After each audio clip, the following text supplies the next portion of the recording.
Hi, I'm Rob Walling, co-founder of MicroConf. You're about to watch a pretty incredible talk from a pretty incredible founder. This talk is titled From Failure to Five-Figure MRR, the 6 Mistakes We Learned from Our Failed Startup. It's by Pierre de Wulf. He's the co-founder of ScrapingBee, and if you've been following their journey on their blog and on Twitter, you know that they bootstrapped and then raised a very small round from tiny seed, and it dramatically accelerated their growth. And I believe the last time they were public about their ARR, they were at crossing 1.5 million ARR, and they did that relatively quickly. These are experienced, smart entrepreneurs, and Pierre shares a lot of what he's learned building his business. It's a very good talk, and I hope you enjoy it as much as I did. But before we dive into that, we have the next MicroConf Europe that's going to be in Malta, and you should head to microconf.com/upcoming-events if you want to check it out, or you can look in the description of this video for a link to the site. I'd love to see you at a future in-person event, and let's dive in to this talk from Pierre de Wulf. I'm really excited to be here today at MicroConf, and I'm going to talk to you a bit about my journey. So, from failure to five-figure MRR, the 6 mistakes we learned from our first failed startup. So, So my name is Pierre, I'm French, and 5 years ago, with my lifelong friend Kevin, we've decided to go the whole bootstrapping indie hacker road. So, yeah, thank you. We started this whole thing by building a few products, 3 in the last 5 years, and 2 real SaaS. And the first SaaS we've built was a complete failure. So we probably did every mistake we could have made, but we learned a lot from it. And today, what I want to share with you is basically everything I wish I knew before we began. So, yeah, okay. So a bit of context here. So the first product we've ever made was Shop to List. It was a simple Chrome extension, which allows you to add product from lots of e-commerce and get notified as soon as a price drop. So like Pocket, but for e-commerce, you know? It didn't work out at all. We got a small traction, but we were not able to make money at all from it. But we noticed one thing interesting. Like, people who use Shop to List were e-commerce owners who were actually adding their competitor's product on the tool to receive price drop notification email, such as, oh, your competitor's product is now 10% less expensive than it was before. And we thought, okay, there's maybe a product to build here. So we quit our job. At that time, Shop to List was a side project. We quit our job and went full-time on PricingBot, which was price monitoring SaaS. We managed to get a bit of traffic, but we never really managed to get lots of customers, which was the initial goal, you know.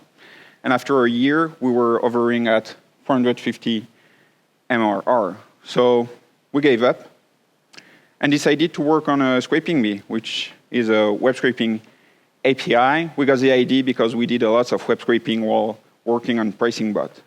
And with ScrapingBee, finally, we managed to have something working. And we think a lot of the good choice we've made with ScrapingBee came from all the mistakes we've made with PricingBot. So let's begin with a failure that taught us so much. So the first one was to think that a user is the same as a customer. So when you build something, especially for the first time, it's really easy to focus on the wrong metrics, and it's really easy to see every kind of growing metrics as some kind of validation. So one good example is like Product Hunt. So you launch on Product Hunt, and then you get 200 of upvotes, you get some press coverage, you get maybe featured as Product of the Day, and you're like, oh, maybe I'm onto something. And you're going to spend a lot of time trying to gather feedback from all those new trials and all. But the thing is, it's not validation at all. And until you can find 1, 2, or 3 people who actually use your product and eventually pay for it, you haven't validated anything. And that was a big mistake we've made with PricingBot early on. We were really happy in the early days because we broadcasted, we sent the landing page to many, many groups, users. We did a nice product launch. We had lots of signups. We gathered lots of feedback, and we thought, okay, we're onto something. It's going to work. But we were actually lost inside a lot of noises because we haven't managed to get the first single customer as soon as possible. Like, actually, our product was useless. On ScrapingBee, we try to do things a bit differently. We try to narrow our audience a bit in the early days. We didn't care about having 500 trials or 100 product MVOT or lots of coverage. Instead, we try to focus and to show the product on a much more targeted audience. What it meant that we went to small growth hacker forum, for example, or web scraping community, or developer community. And of course, we had less and less trials or traffic than with PricingBot. But we managed to get the first few customers much more easily and much more earlier, which was something that changed everything for the rest of the journey. The second mistake we've made was that believing knowing your industry is the same as knowing your customer. So we got the idea of building PricingBot when we noticed that people somehow, some e-commerce owners, wanted to monitor their competitors' prices, right? So we thought that it was a bulletproof idea, that, okay, they want to do it. They will pay to do it. And we were completely wrong. So the way it worked, so with Kevin, we knew nothing about e-commerce at all before working on PricingBot. So we learned a lot. We built this big knowledge map about e-commerce, about Amazon FBA, Shopify, which was raising at the time, drop shipping and all. And we learned a lot, but we ended up knowing a lot about the industry and not its player. And that was a key issue. Because I think nothing replaces talking with a real stakeholder, real actors of the industry. And so we ended up having a lot of assumptions about e-commerce that proved to be completely wrong.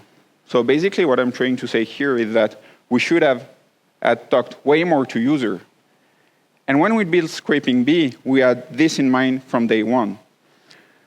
So one small thing we did with ScrapingBee to talk to way more users from day one was to actually let them come to us. So when you launch your product, it can be hard to convince people to talk to you.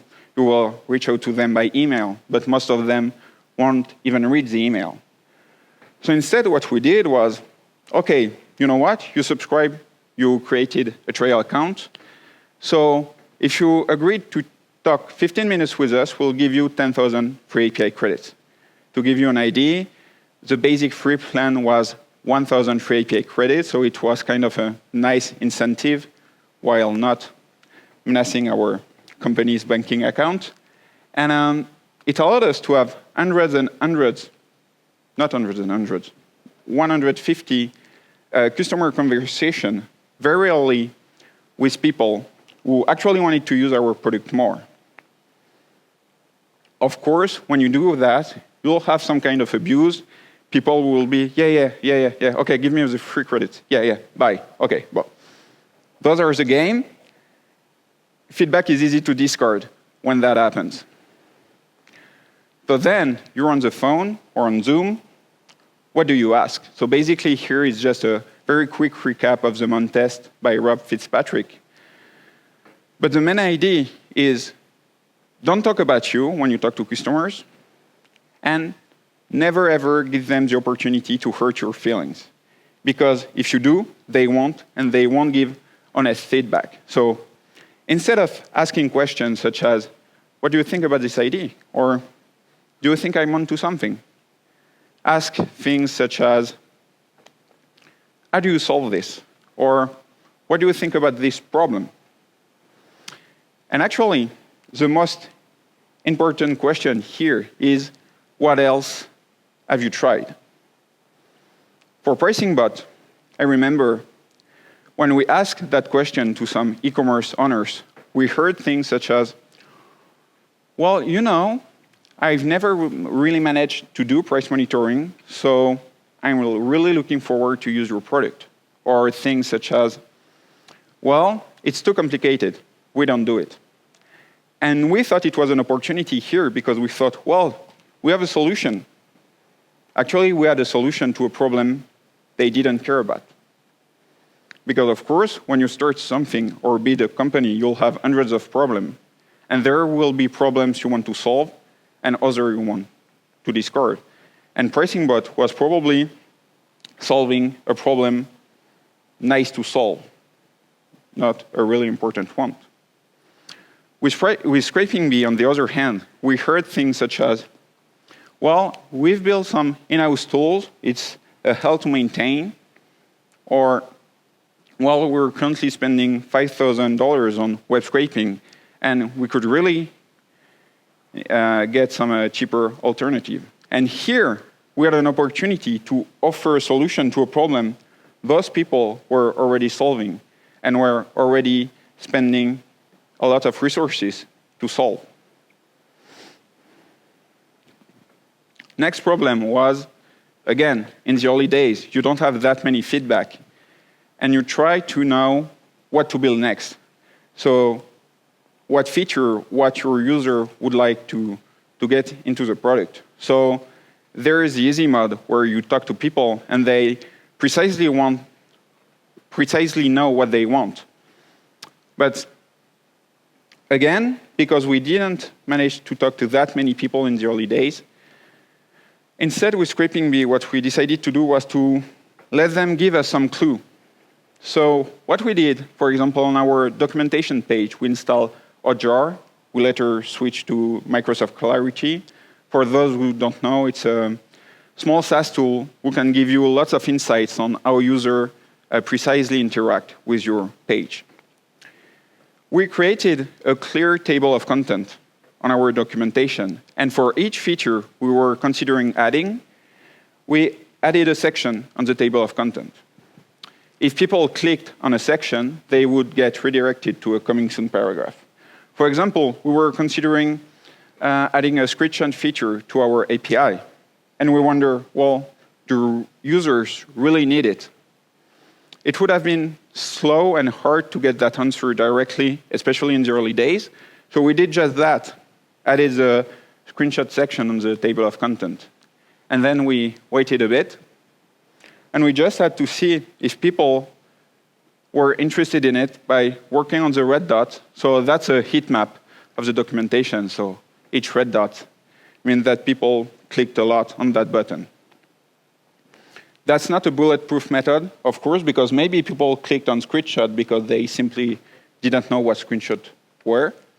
Or maybe they had something completely different in mind when clicking on this.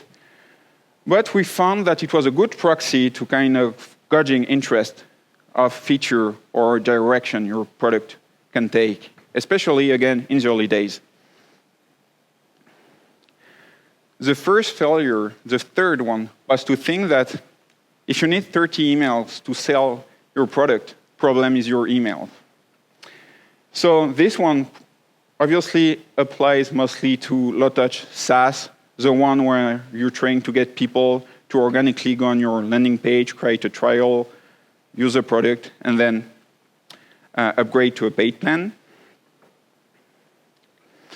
But what happened with PricingBot was we thought, as technical founder, that sales, it had to be tedious, and it had to be hard and slow. And so, when we did some customer or sales call, we ended up in months-long exchange with people who would just never ever sign up, but they gave us hope every time, telling us things like, yeah, impressive, you know what? I'll talk about it with my co-founder and we'll probably sign up in a few weeks. And then a week later, you know what? It was Thanksgiving, so yeah, let's talk again in a few weeks. And weeks later, actually at that time, it's a very bad time for us to sign up, so maybe we should wait a bit more. And actually here, those people, they simply didn't want to hurt our feelings, telling us, you know what, your product is crap, I'm never going to sign up. They didn't want to tell us that, but we didn't know that. And so we just waited more and more and thought, okay, if we improve our emails, eventually it's going to work out. It never did. And instead, with ScrapingBee, we thought, okay, we can't afford to spend that many times selling our product. So if we really solve a problem that people are having now and want to be solved quickly, they should sign up quickly. And with ScrapingBee, we noticed that in 10 minutes on the phone or by chat, we were able to sell several hundreds per month subscription. And it showed us that that's really the state of things you want to reach, a point where you don't have to fight for every sale you need to make. Fourth failure was to try every single acquisition channel out there. So again, we were a technical co-founder. We didn't know much about marketing. And when you try to search about marketing, you'll quickly find almost an infinite way of doing it. And so it's really easy to get lost amongst all those acquisition channels out there. And what's hard is that at the beginning, when you're in the experimental phase, it's really hard to know if it's working or not. And usually what happens is that at the beginning, the acquisition is not working that well, but you kind of get small results. And then you start to get good at it after a few months, like you start to master the channel. And then finally, you get this whole compound interest thing, and you start to have exponential results.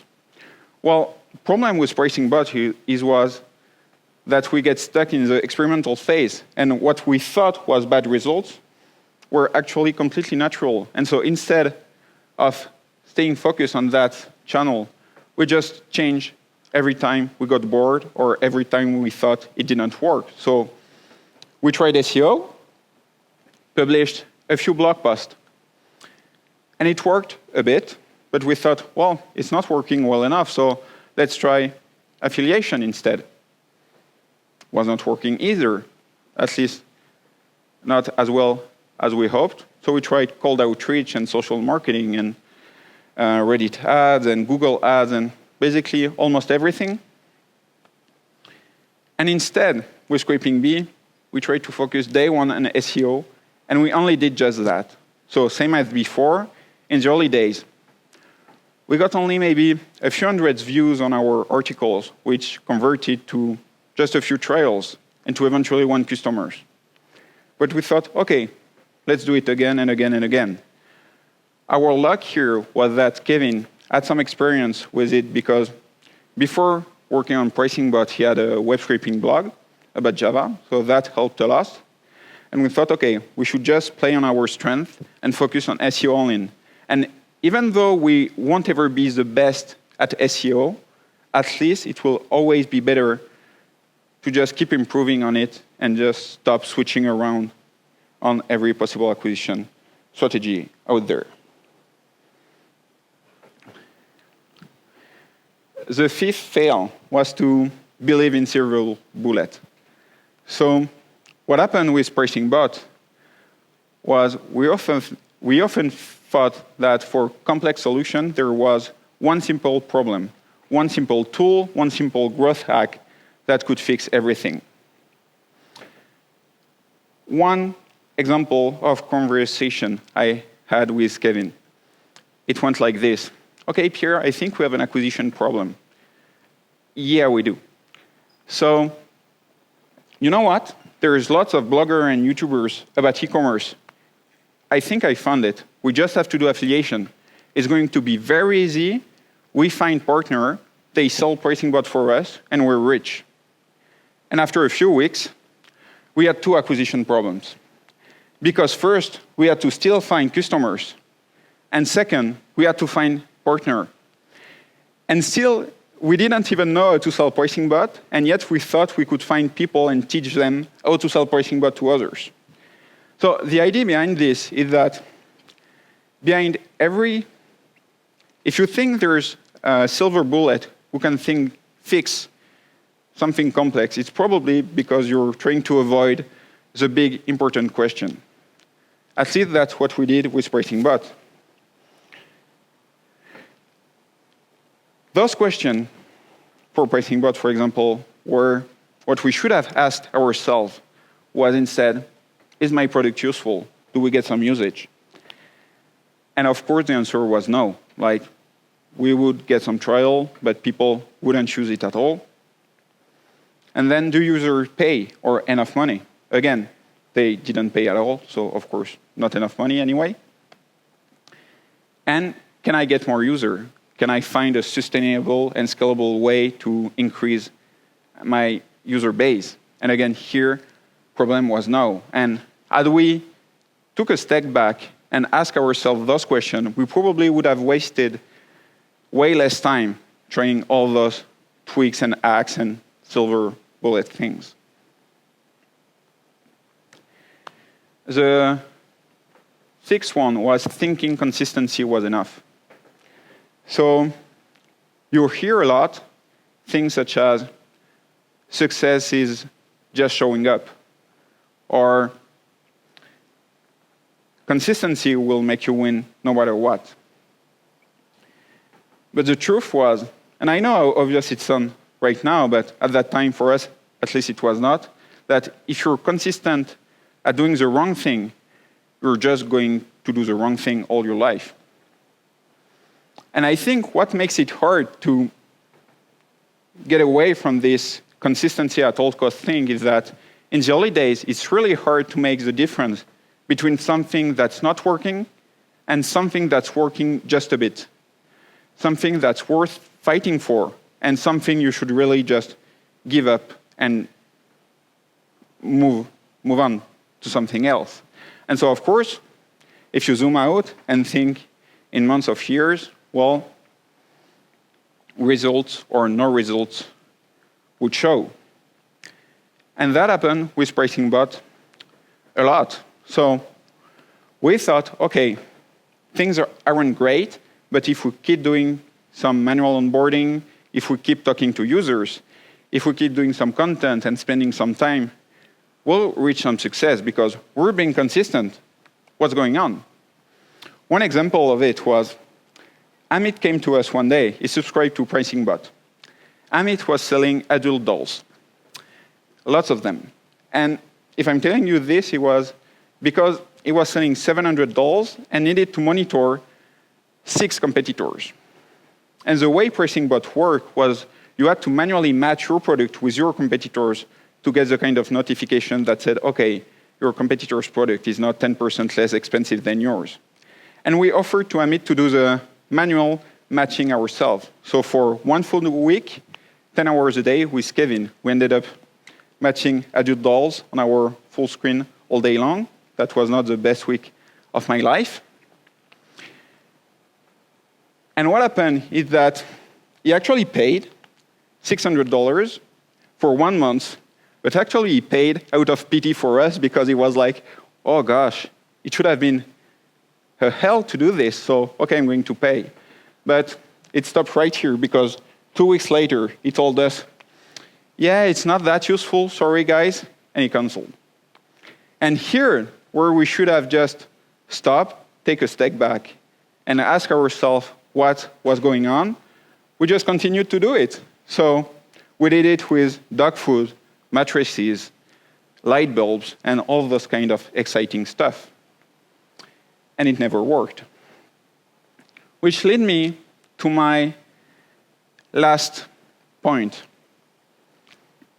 which was better quit too soon than too late. So it's actually very personal here, only coming from our n equal 2 or 3 company. But what we noticed was that with PricingBot, we quit after 9 months. But we also saw many people getting stuck at doing the wrong thing for years and years and years. And we think it's easy to get stuck because there is always an infinite quantity of stuff you can try to make things work. There will always be some acquisition channel to try, some feature to develop, or, I don't know, some stuff to do. And instead, what we should have done, at least, was to ask ourselves always those 3 questions when building PricingBot, which were, do I know what I need to do to make it work? Honestly, do you think you know what you need to do?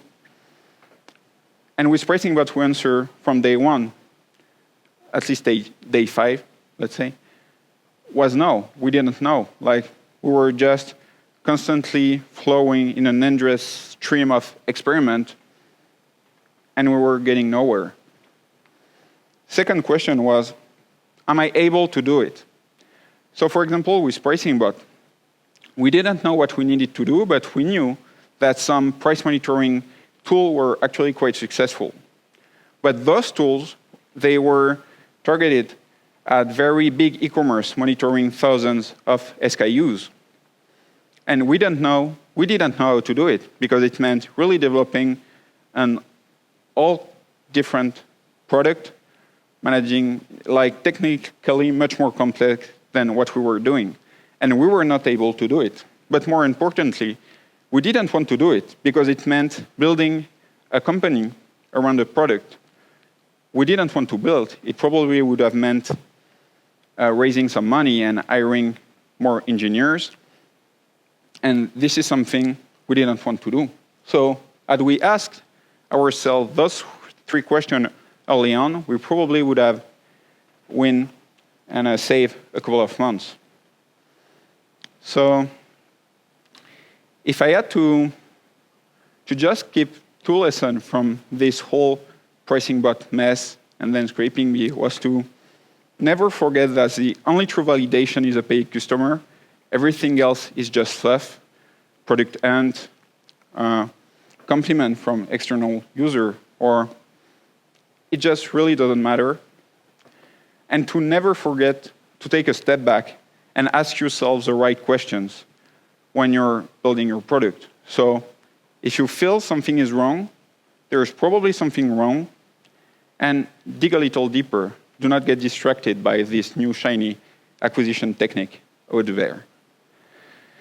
So that's it. So thank you, everyone, for your attention. Thank you, Rob, Alexander, for the opportunity, Braden, for setting this whole things up. And yeah, if you have any question, you can reach me Twitter, email, or right here. And it's not working anymore, but yeah, thank you. Hello, thanks for the talk. It was really interesting because you mentioned a couple of times that your customers didn't find the product useful, and I wondered what the leap was between having a product which maybe they didn't find useful and actually being really successful now was. I'm sorry, what was that? Well, it sounds like you're obviously successful now, but when you were giving your talk, you were describing that your customers didn't find the product useful. So what was the leap between not being useful and being useful now? Yeah, so actually, the problem was with the previous company, PricingBot. So here is the thing, users were not finding it useful at all.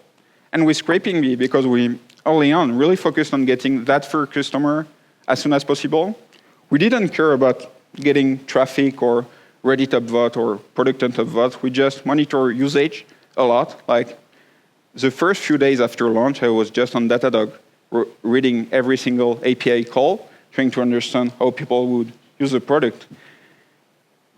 And it's the kind of things like, when it happens, you know it. Like, when people sign up and spend 1 hour trying your product and then send you emails to understand why is it not working, then you're onto something, because you've built something people will fight to use, to get value out of it. Hi. I love your slide of the two graphs of the strategies of working and not working, that in the earlier stage it looks the same. Yeah. It's only until later that it works. This is a problem that I have all the time of like, how long do I stick with something to see if it's working? So I'm curious. I don't think I quite understood how you tell the difference. How long do you stick with something before you realize it's a good strategy, or that you just didn't give it enough time? I think it's very personal here. So, for example, with ScrapingBee, we know we were at a time with, no matter what we did, we never managed to move the needle even a bit. So with ScrapingBee, it was actually a complete flat line. So I think if you at least manage to create a slope, and if you do some math, and if you think you can increase the slope in a few months, then you should probably keep going. And if you like it also, because it's not only about numbers, like if you're doing something you hate, but which is not also very effective, you should probably quit. But we can maybe talk about it later if you want, like, because it really depends if it's an acquisition issue or usage issue or onboarding issue. So yeah, happy to talk more about it later. You, on your dashboard, you use this promo 10K API keys for a phone call with you. Yeah. Are you still doing that? And is it still worth your time? No, not at all. Because after a few months, you just ended up getting the same feedback, and you hear always the same thing. And because thankfully we managed to get some traction, like Kevin was fed up getting maybe sometimes 30 calls in a week, which would go nowhere. So we stopped doing it. At least what we do now is like when people sign up, they get to fill a small form, and we ask them questions such as, how many API calls do you plan to make? And if they want to make a lot of API call, and if their domain name is legit, so not Gmail, not whatever, we give them the opportunity to schedule a call with us. Hey, Pierre. Hi. Hi. Thanks for your talk. Great. Thank you. I was wondering about, for PricingBot, you said, okay, if we would have built a tool which would monitor thousands of SKUs, then it might be useful for those people. But we didn't want to do that. But for ScrapingBee, with these amounts of customers and these amounts of pages being scraped, I guess your product is also becoming quite complex, or at least the infrastructure. What was the difference between those two? So actually, that's interesting because with PricingBot, we had to scrape thousands of websites, and also for each product page, extract the correct information such as price, name, and it can be easily quite complex. So there's easy use case. So I don't know, some video game on Amazon. But then there's, if you want to buy a mattress, and then you go on the page, and then you have like 20 different sizes. And if you want the price for each sizes, you have to click on the button and all. So actually, ScrapingBee is a much easier product to build than PricingBot in that sense, because we're a data provider, and then our customer extract information from our data. And with PricingBot, we were an information provider. So yeah, that's why. Hi, thanks for the talk. You put a really good slide on about how you sort of gauged feedback from users about what to build next with your Hotjar dots in the early days. In terms of as your sort of success grew and your number of customers grew, did you still keep that tactic going, or did it change to something more sophisticated? No, honestly, we keep doing it. So now what we often do, of course, is like we're thinking about building a feature, and then we ask people about it, because now we have enough users, and for every email we send, we manage to get 20, 30 answers. But I'm still doing it because what I like is that I can test all the craziest idea here for zero cost, and usually Kevin don't even see it, so he's not mad about it when I write some really weird stuff on the documentation. And sometimes it's a failure, like no one click on it. And sometimes it works. And Hotjar and Microsoft Clarity are a really well-made tool, which allows you to like discard, for example, on the documentation, you can discard data from people who just spent 5 seconds on the documentation, for example.